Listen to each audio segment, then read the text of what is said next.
Hello everyone, welcome back to Mechanical Basics. In previous lecture we have studied about system and its types, boundary and its types,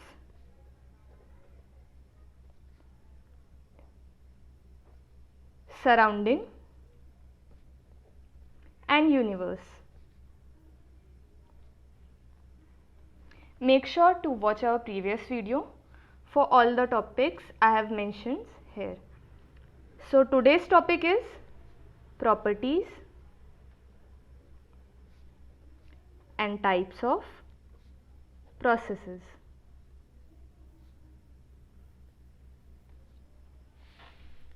So there are two types of properties we are going to study in this topic. First one is extensive properties.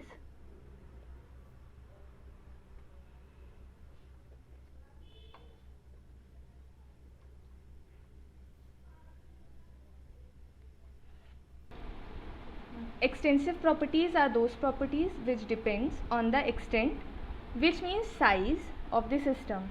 Suppose यहाँ पे एक close system है, इसे हम मान लेते हैं, suppose यहाँ पे कोई ऑब्जेक्ट है, इसको हम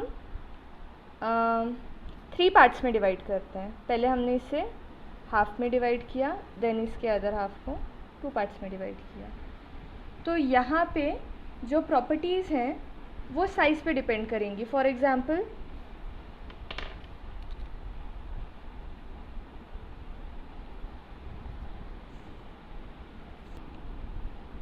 मास, वॉल्यूम एट्सेट्रा. ठीक है, तो अगर हम इसे डिवाइड करते हैं तो ये साइज़ पे डिपेंड कर रही है. तो जैसे ही इसका साइज़ हाफ होगा, इसका मास भी हाफ हो जाएगा. यहाँ पे मास कितना हो जाएगा, m/4. वॉल्यूम हो जाएगा v/4. सिमिलरली यहाँ वॉल्यूम हो जाएगा v/2, m/4, v/4. लेकिन अगर हम इंटेंसिव प्रॉपर्टीज़ की बात करते हैं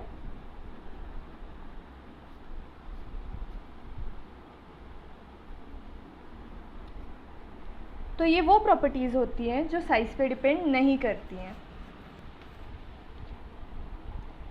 Intensive properties are those properties which are independent of the size of the system. Example: temperature, pressure, etc.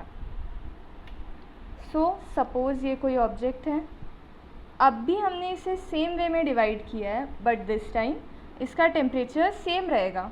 Her part का टेम्परेचर भी सेम रहेगा, प्रेशर भी सेम रहेगा. सो ये जो प्रॉपर्टी कहलाएगी ये इंटेंसिव प्रॉपर्टी कहलाएगी, क्योंकि ये प्रॉपर्टीज़ साइज़ पे डिपेंड नहीं करती हैं. So for any property intensive properties जो होंगी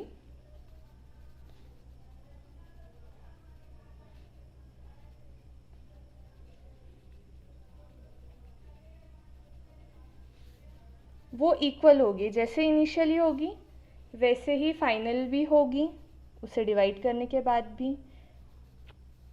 बट अगर हम एक्सटेंसिव प्रॉपर्टी की बात करें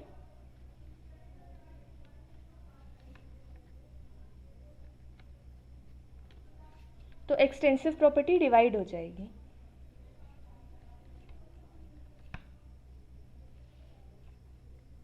ओके, सो ये इन दोनों प्रॉपर्टीज़ को डिफाइन करने के लिए एक जनरल फॉर्मूला है.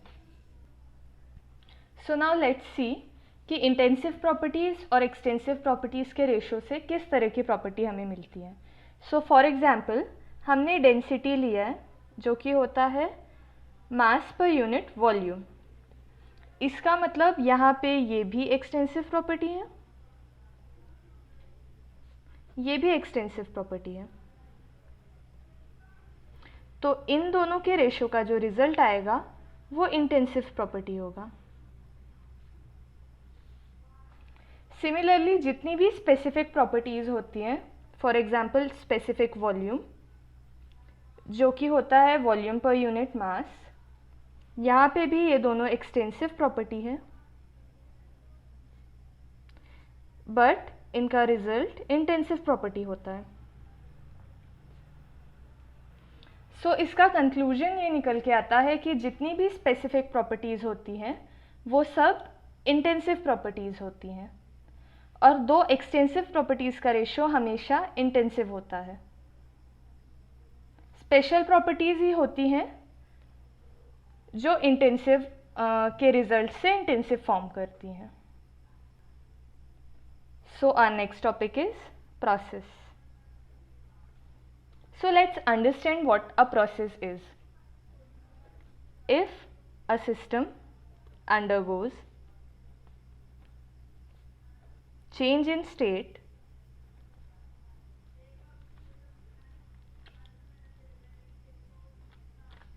a process is said to be occur.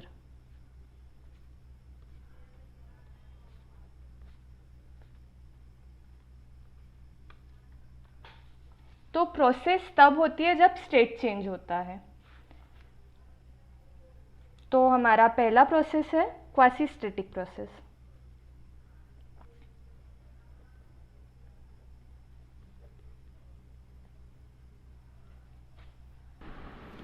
So the quasi-static process is very slow process such that intensive properties are uniform throughout the system. तो ये प्रोसेस इतनी ज़्यादा स्लो होती है कि इंटेंसिव प्रॉपर्टीज़ चेंज नहीं होती है, या चेंज तो इंटेंसिव प्रॉपर्टीज़ वैसे भी नहीं होती है, बट यहाँ पे इंटेंसिव प्रॉपर्टीज़ यूनिफॉर्म रहती हैं।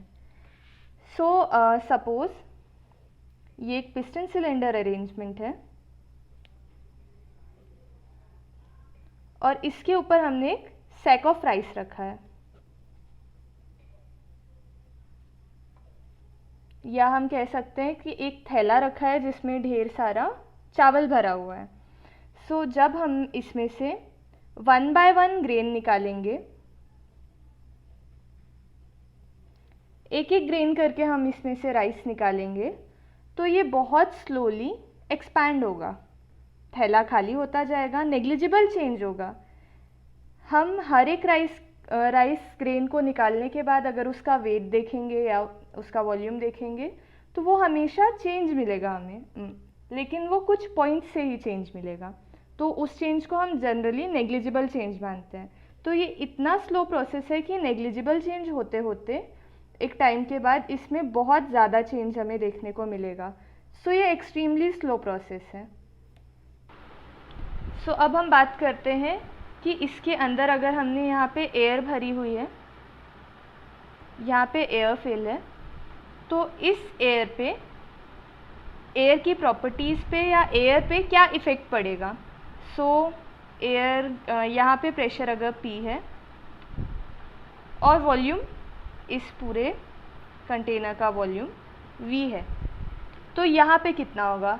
डेफिनेटली अगर ये रेज़ हो रहा है तो वॉल्यूम जो है वो बढ़ रहा है, प्रेशर जो है वो कम हो रहा है। सो अगर हम एक ग्राफ में इसे ड्रॉ करें तो ये कुछ इस तरीके से दिखाई देगा। सपोज़ यहाँ पे प्रेशर 5 बार था और वॉल्यूम 1 मीटर क्यूब था।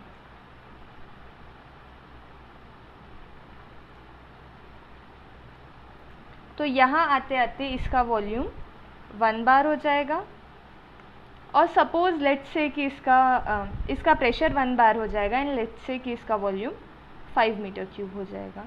तो इतना ज़्यादा चेंज हमने नेग्लिजिबल चेंज से लेके आए हैं, बहुत स्लो प्रोसेस किया है यहाँ पे। क्वासी स्टैटिक प्रोसेस को हम हमेशा डॉटेड लाइन से रिप्रेजेंट करते हैं और नॉन क्वासी स्टैटिक प्रोसेस को डार्क लाइन से रिप्रेजेंट करते हैं। इस तरीके से हम समझ सकते हैं कि क्वासी स्टैटिक कौन सा है और नॉन क्वासी स्टैटिक कौन सा है। क्वासी स्टैटिक प्रोसेस के हम हर पॉइंट में, किसी भी इंटरमीडिएट पॉइंट में हम यहाँ पे इसका प्रेशर और वॉल्यूम या कोई भी प्रॉपर्टी डिफाइन कर सकते हैं, but non quasi static process में ऐसा पॉसिबल नहीं है। सो हम जिन छोटी छोटी प्रोसेसेस को, जैसे एक एक करके राइस का ग्रेन निकाल रहे हैं, इस तरीके से हम हर पॉइंट को अगर ट्रेस करते हैं तो ये एक पाथ बन जाता है। इस पाथ को हम कहते हैं पाथ ऑफ प्रोसेस।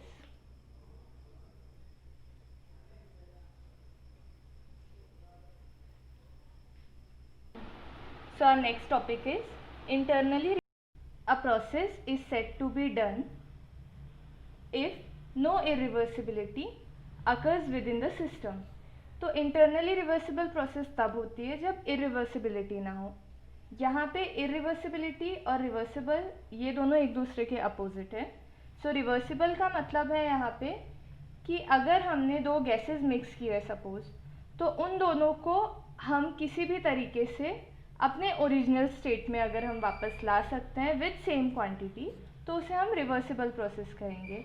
अगर हम एक क्लोज सिस्टम की बात करें, जैसे कि हमने क्वासी स्टैटिक प्रोसेस में देखा था, तो हम इसे बहुत स्लो कर रहे हैं। ये एक क्लोज सिस्टम है जिसमें एयर है, तो इनिशियली इसमें बहुत ज़्यादा प्रेशर था और वॉल्यूम कम था, बट जैसे जैसे हमने यहाँ पे राइस ग्रेन को धीरे धीरे करके निकाला, इसका वॉल्यूम बढ़ गया एंड प्रेशर कम हो गया। बट अगर हम एक एक करके दोबारा इसे फिल करते हैं तो ये अपनी इनिशियल स्टेट में वापस हो जाएगा, वापस पहुँच जाएगी ये एयर। सो इसीलिए हम इसे कहते हैं इंटरनली रिवर्सिबल प्रोसेस। तो इंटरनली रिवर्सिबल प्रोसेस हमेशा क्लोज सिस्टम में होती है, क्योंकि अगर ओपन सिस्टम होगा तो हमारे बहुत सारे लॉसेस हो जाएंगे, जैसे एनर्जी लॉस होगा। खैर वो क्लोज सिस्टम में भी होगा, बट अगर सिस्टम इंसुलेटेड है तो हमें एनर्जी लॉस भी नहीं होगा। उसके अलावा मास का भी लॉस हो सकता है हमें।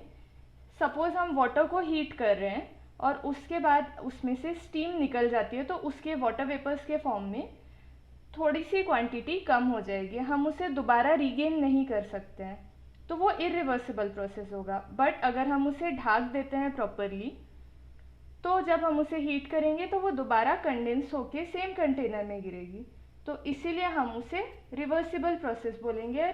क्लोज सिस्टम के अंदर हो रही है, इसीलिए इंटरनली रिवर्सिबल प्रोसेस कहेंगे।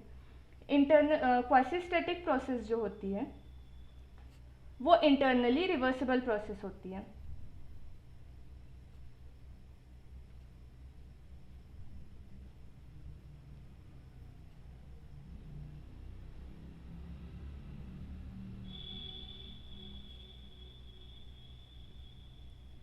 अब हमारा नेक्स्ट टॉपिक है externally reversible process.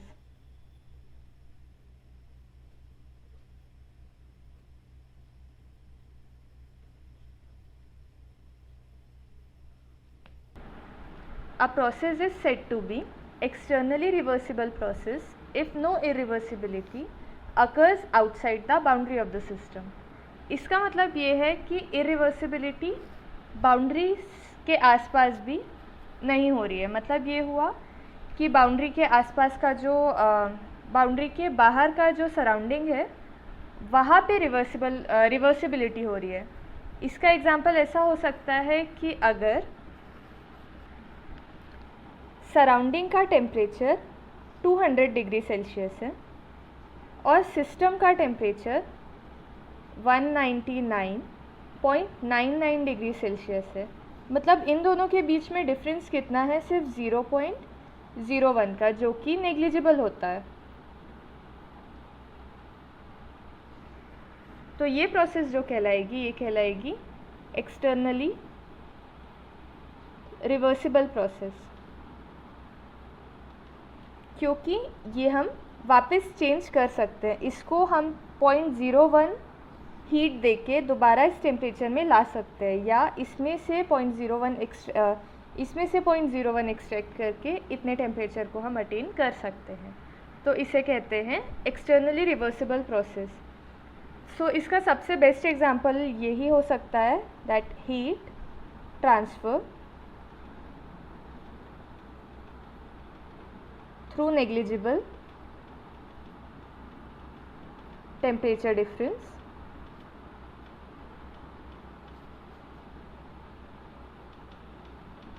is known as externally reversible process।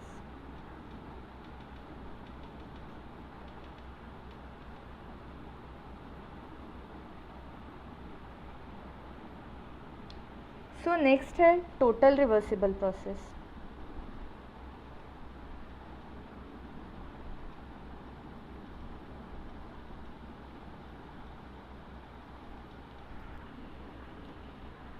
A process is said to be reversible process if the system and surrounding can be exactly restored to their initial states after the process। इसका मतलब ये है कि total reversible process तब होगी जब system और surrounding दोनों इनिशियल स्टेट्स में आ पाए अपनी प्रोसेस के बाद भी। सो टोटल रिवर्सिबल प्रोसेस का मतलब ये हुआ कि ये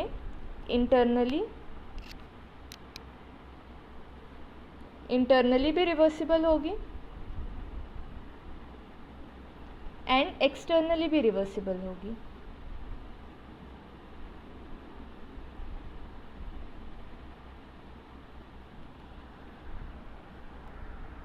सो इसका एग्जाम्पल होगा फ्रिक्शनलेस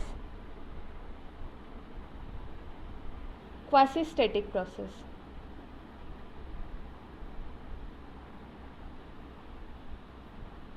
फ्रिक्शनलेस से यहाँ पे मतलब है कि हम फ्रिक्शन की वजह से हो रहे लॉसेस को इग्नोर कर देंगे, इन लॉसेस के बारे में हम डिस्कस नहीं करेंगे, सिर्फ क्वासी स्टैटिक प्रोसेस के बारे में देखेंगे।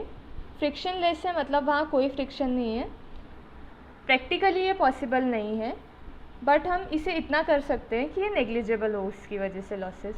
तो क्वासी स्टैटिक प्रोसेस जो फ्रिक्शनलेस होगा उसे हम कहेंगे टोटल रिवर्सिबल प्रोसेस, क्योंकि उससे हम दोबारा परफॉर्म करने पे या प्रोसेस ख़त्म होने के बाद इनिशियल स्टेट पे वापस ला सकते हैं। So next topic is cyclic process.